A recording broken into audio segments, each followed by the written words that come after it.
Assalamualaikum warahmatullahi wabarakatuh. Halo teman-teman, perkenalkan nama saya Laila Nur Hasanah. Saya dari Institut Agama Islam Khazinatul Ulum Blora semester 5.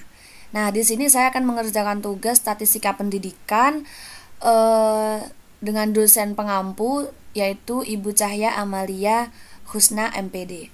Nah, di sini saya akan sedikit menjelaskan tentang two-way ANOVA. ANOVA.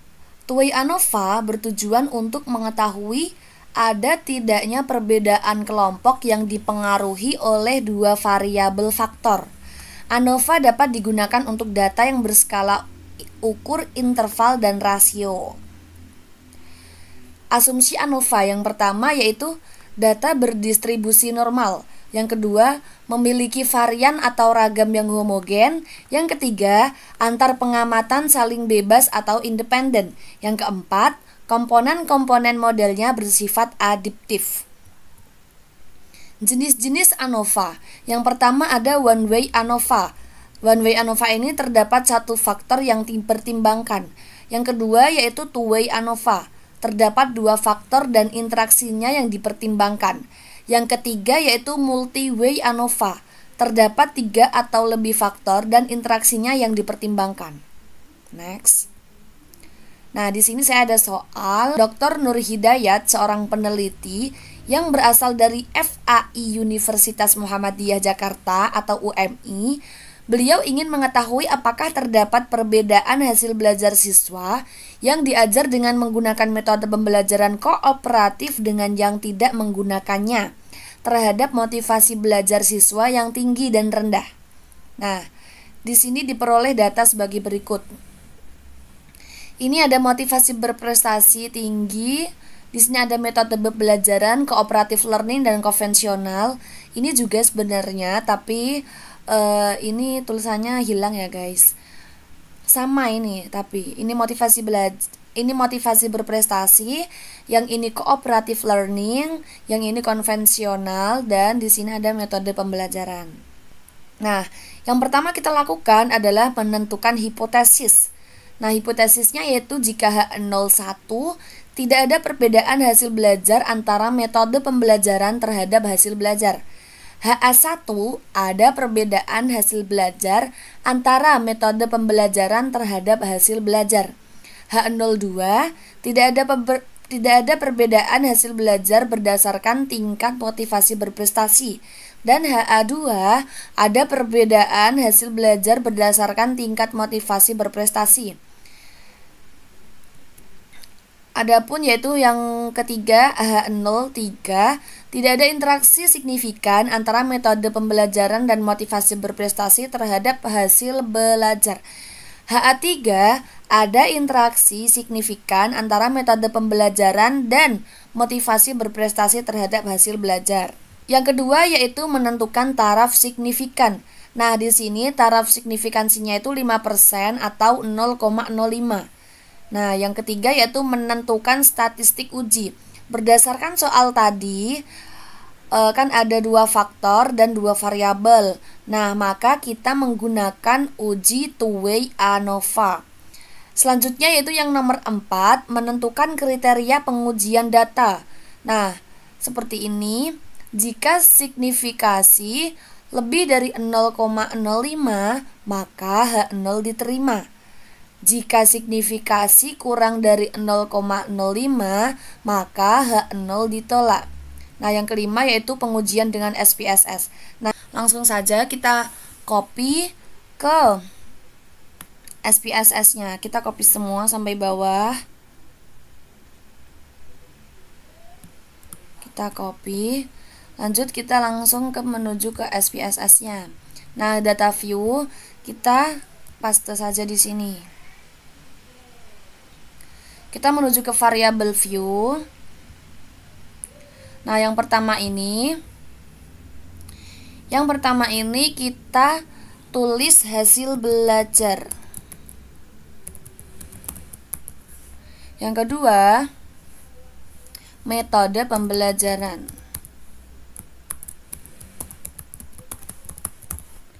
Dan yang ketiga, motivasi.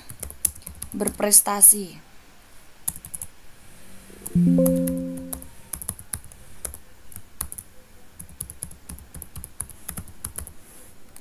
Langsung kita desimalnya nolkan saja biar enak dilihat ya guys.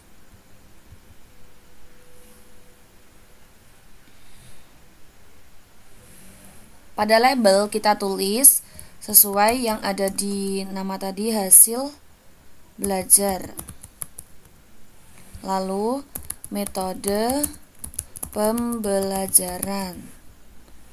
Terus motivasi belajar. Pada values yang metode pembelajaran kan tadi ada 2 nomor. Yang pertama yaitu metode pembelajaran dengan cooperative learning. Terus yang nomor 2 tadi metode konvensional. Oke. Nah, yang motivasi belajar tadi yang nomor 1 itu adalah tinggi. Yang nomor 2 yaitu rendah.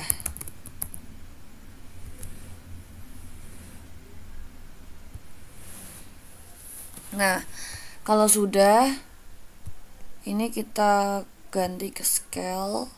Ini nominal, ini juga nominal.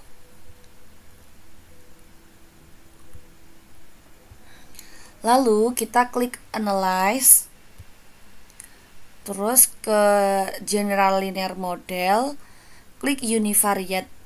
Nah, pada hasil belajar ini kita pindahkan ke dependent list, dan sisanya metode pembelajaran dan motivasi belajar kita kasih ke faktor.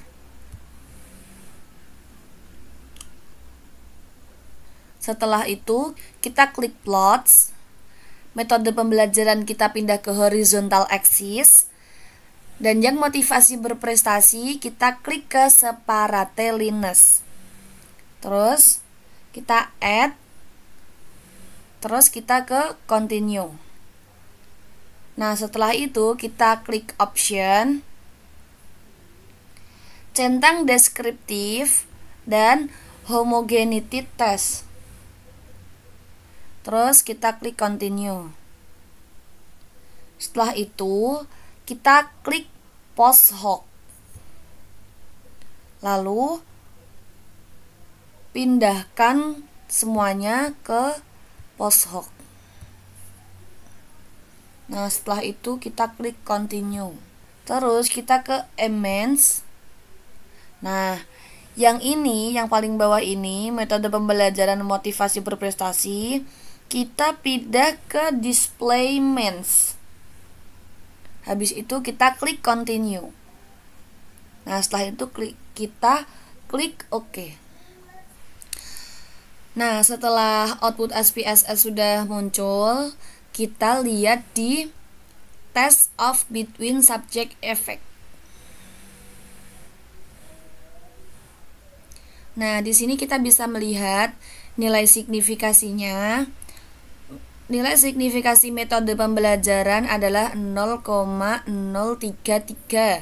dan motivasi berprestasi yaitu 0,000. Nah, kesimpulannya sesuai dengan hipotesis tadi, terima H0 jika signifikasi lebih dari 0,05. Nah, mulai dari metode pembelajaran ini ada 0,033. Nah, ini artinya kurang dari 0,05. Artinya H0 ditolak. Dan artinya adalah ada perbedaan rata-rata antara kedua kelompok ini, metode pembelajaran dan metode berprestasi. Nah, yang kedua yaitu